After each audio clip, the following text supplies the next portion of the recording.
Bonjour à tous, désolé pour le retard accusé dans le démarrage de cette émission. L'actualité est marquée ce matin par des activités d'organisation de la sous-région alors que l'Alliance des États du Sahel tenait son tout premier sommet samedi qui a abouti à des décisions concrètes. La CEDEAO organisait dimanche son 65e sommet des chefs d'État marqué par un huis clos de 2 heures de temps et une conclusion à la limite d'indifférence au sujet de ce que font le Niger, le Mali et le Burkina Faso.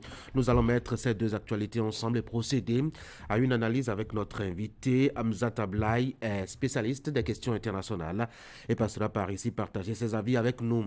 Une autre invitée aussi dans Actu Matin ce matin, c'est Irène Enialoko, technicienne de laboratoire et très investie dans le domaine de l'équipement en infrastructure des écoles au Bénin. Sa bataille depuis des années, travailler à offrir un cadre infrastructurel de formation adéquate aux élèves du Bénin, avec elle nous allons examiner ce qui ralentit la volonté du Bénin à former des cadres adéquats pour un avenir citoyen conforme à la vision du développement du Bénin.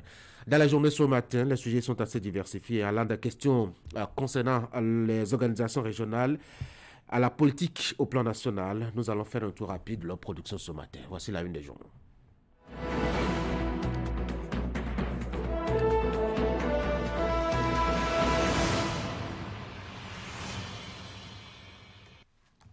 Fraternité pour commencer.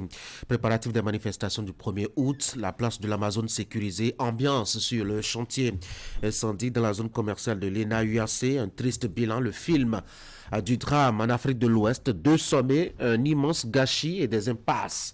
Et puis législative en France, la gauche en tête devant les macronistes et le RN.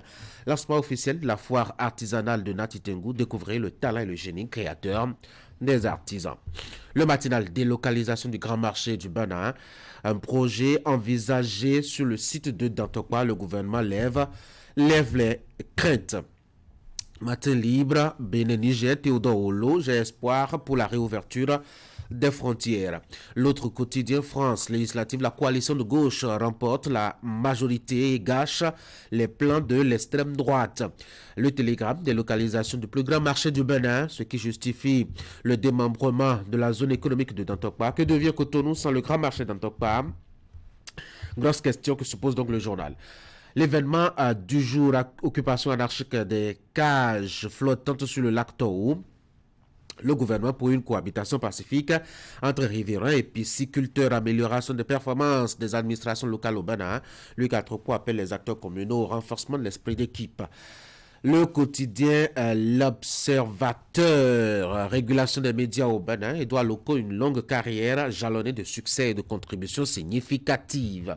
Nous sommes avec Nord-Sud Quotidien à présent à Nîmes. La démission de DG n'est pas encore consommer. La relève info, investissement dans l'humain. Martial Pochan à l'ONU, lire l'appel de Genève fortement applaudi de l'institution de lettres. Nous sommes avec décryptage info, à peu près le même titre, économie de lettres. Martial Pochan défend 10 principes fondateurs à l'ONU. Voici chez vous, Visa Info, Jeux Olympiques de Paris 2024, le Bénin représenté par 5 athlètes. Découvrez leur visage. Il y a Nouali Yarigo, Valentin Ouinator avec des qualités directes, Didier Kiki, Roger Kpadé, Eliane Douillet. Vous avez tout sur le portrait. La tribune de la capitale, premier championnat national de mini-football au Bénin. Les dés sont jetés au stade René Pleven à Papa. L'affiche du jour, Lokosa, deux individus arrêtés pour trafic d'êtres humains. Passons maintenant à Djakpata, secteur des médias au Bénin. Les députés déplorent la précarité des journalistes et font des souhaits. Sortie frauduleuse de la Kadjou du territoire national. 8 camions interceptés à Banté, le commissariat de Gouka à l'œuvre. Nous sommes là avec le quotidien Le Potentiel. Voici le Soleil Bénin Info. Réalisation de la route Ouida commencé à la date. En attendant la fin des travaux, les commerçants doivent serrer l'aide et fraternité pour la deuxième fois chez vous ce matin. Préparatif des manifestations du 1er août, la place de l'Amazone sécurisée. Ambiance sur le chantier, le journal est allé constater. Incendie dans la zone commerciale de l'ENA-UAC, triste bilan, un film, le film du drame. Vous est proposé par Fraternité ce matin. Législative en France, la gauche en tête devant les macronistes et le RN.